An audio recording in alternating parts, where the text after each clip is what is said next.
ఒక పల్లెటూరులో కోడి తన బిడ్డతో పాటు కలిసి ఉంటుండేది. ఒకరోజు కోడి దగ్గరకు ఒక కోడిపుంజు వచ్చి, నువ్వంటే నాకు చాలా ఇష్టం.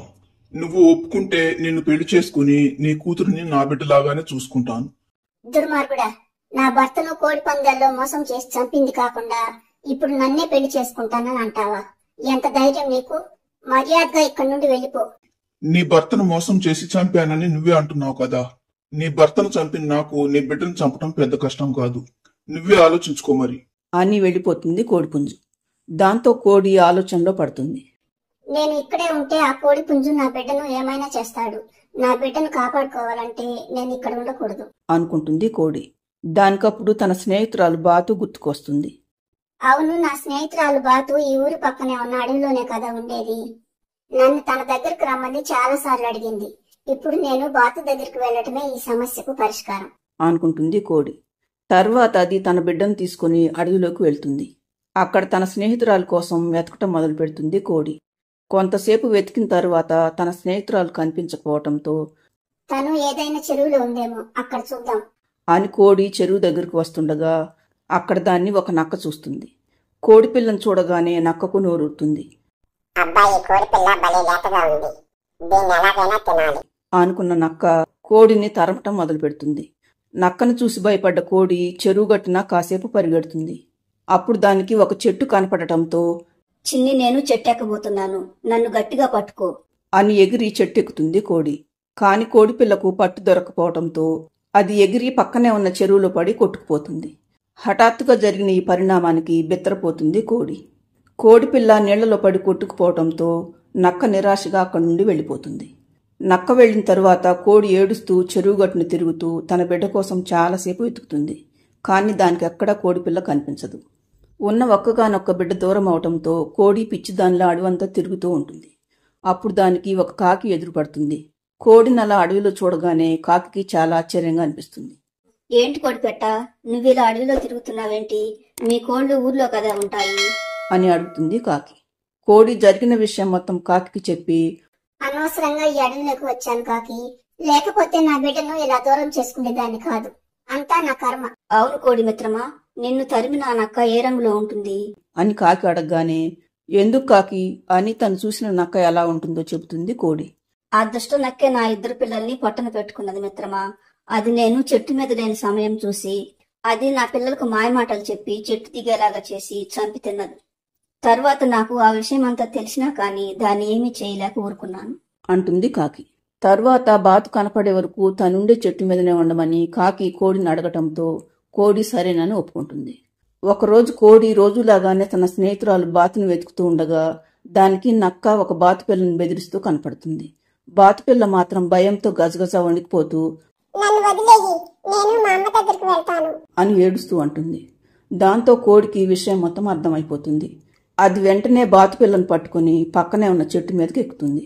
అది చూసిన నక్క, ఏంటో ఈ మధ్యన పక్షి పిల్లలన్నీ దొరికి దూరం అయిపోతున్నాయి అని మనసులో కోడిని తిట్టుకుంటూ అక్కడి నుండి వెళ్లిపోతుంది నక్క. తరువాత కోడి బాతుపిల్లతో, ఏంటమ్మా, ఎవరి మాటలు పడితే వాళ్ళ మాటలు నమ్మి ఇలా ఒంటరిగా అడవిలోకి రావచ్చా? అడవిలో చాలా పళ్ళు ఆహారం ఉంటాయి, వింత వింత ప్రదేశాలు ఉంటాయని ఆ నక్క చెప్పిందమ్మా. మీ అమ్మకు చెప్తే పంపించదు, అందుకే మీ అమ్మకు చెప్పొద్దని అన్నది. అందుకే మా అమ్మకు చెప్పకుండా వచ్చాను. సరే, మీ అమ్మ ఎక్కడుందో చెప్పు, నేను తీసుకువెళ్తాను అని బాతుపిల్లను తీసుకుని అది చెప్పిన చోటుకు వస్తుంది కోడి. కానీ దానికి అక్కడ కనిపించిన దృశ్యం చూసి సంబరంతో నోటమాట రాదు. అక్కడ తన స్నేహితురాలైన బాతుతో పాటు తన బిడ్డ కూడా కనిపిస్తుంది కోడికి. బాతుకు కూడా కోడిని దానిపైనున్న తన బిడ్డను చూసి చాలా ఆశ్చర్యంగా అనిపిస్తుంది. బాతు కోడిని చూడగానే, ఏంటి మిత్రమా, నువ్వు ఇక్కడున్నావు, పైగా నా బిడ్డతో కలిసి వచ్చావు? ఆ సంగతి తర్వాత చెప్తాను, కానీ నా బిడ్డ ఏంటి నీ దగ్గరుంది? ఏంటి, ఇది నీ కూతురా? వారం రోజుల క్రితం నేను చెరువులో ఉండగా ఈ చిన్న కోడి నీటిలో కొట్టుకొస్తూ కనిపించింది. నేను దీన్ని కాపాడి అప్పటి నుండి నా దగ్గరే ఉంచుకుంటున్నాను అంటుంది బాతు. తల్లిని చూడగానే కోడిపిల్ల, అమ్మ, నీళ్లలో పడగానే చాలా భయమేసిందమ్మా. అప్పుడు ఈ బాతు అమ్మే నన్ను కాపాడింది. నాకు నువ్వు గుర్తుకు వచ్చి చాలా ఏడ్పొచ్చిందమ్మా. నా తల్లి, నేను బ్రతుకుతున్నది నీకోసమమ్మా. నువ్వు మళ్ళీ నాకు కనపడతావని అనుకోలేదు అంటుంది తల్లి కోడి. తరువాత కోడి తను అడవిలోకి ఎందుకు వచ్చింది, బాతు బిడ్డను ఎలా నక్క నుండి కాపాడింది బాతుకు చెబుతుంది. అవును మిత్రమా, మన పిల్లలే కాదు, పాపం నాకు ఆశ్రయం ఇచ్చి సహాయం చేసిన కాకి పిల్లలు కూడా ఆ నక్క చంపి తిన్నదట. అందుకే ఈ అడవికి పట్టిన పీడను వదిలించాలంటే ఆ నక్కను ఈ అడవిలో లేకుండా చేయాలి. ఎలాగో మనం దాన్ని చంపలేము కాబట్టి దాన్ని ఇక్కడి నుండి తరిమేయటమే ఈ సమస్యకు పరిష్కారం అంటుంది కోడి. తర్వాత రోజు కాకికి తన బిడ్డ కనిపించిందని చెప్పిన కోడి నక్కకు తగిన శిక్ష వేయాలని, దానికేం చేయాలో చెబుతుంది కోడి. తన పిల్లల్ని చంపిన నక్కపై పగ తీర్చుకోవాలని కాకి కూడా అనుకుంటుంది. మరుసటి రోజు ప్లాన్ ప్రకారం కోడి, బాతు, కాకి నక్క వచ్చేది చూసి మాట్లాడుకోవటం మొదలు పెడతాయి. ఇంకా ఏంటి కాకి మిత్రమా అడవిలో విశేషాలు? నువ్వు అడవంతా తిరుగుతూ ఉంటావు కదా. పెద్ద విశేషమే ఉంది మిత్రమా. ఈ అడవికి రాజైన సింహం రాజు కొడుకు ఆరోగ్యం బాగాలేదట. ఎన్ని మందులు వాడినా తగ్గకపోవటంతో చివరికి ఒక ఆయుర్వేద వైద్యుడిని సంప్రదించారట. యువరాజు ఆరోగ్యం బాగుపడాలంటే తోక చివర తెల్లమచ్చున్న నక్క గుండెను యువరాజుకు తినిపించమని ఆయుర్వేద వైద్యుడు చెప్పాడట. అందుకే సింహం రాజు తోక చివర తెల్లమచ్చున్న నక్క కోసం వెతుకుతున్నాడు. నాకు కూడా అలాంటి నక్క కనిపిస్తే చెప్పమని సింహం రాజు అన్నాడు. ఆ బాతు మిత్రమా, మొన్న నీ బిడ్డను చంపాలని చూసిన నక్కకు కూడా తోక చివర తెల్లమచ్చుంది అంటుంది కోడి. బాతు, కోడి, కాకి మాటలు దూరంగా నిలబడి ఉన్న నక్క, అమ్మో, నా తోక చివర తెల్లమచ్చిందని ఆ సింహం రాజుకు తెలిస్తే నన్ను చంపి నా గుండెను తన కొడుకు తినిపించడం ఖాయం.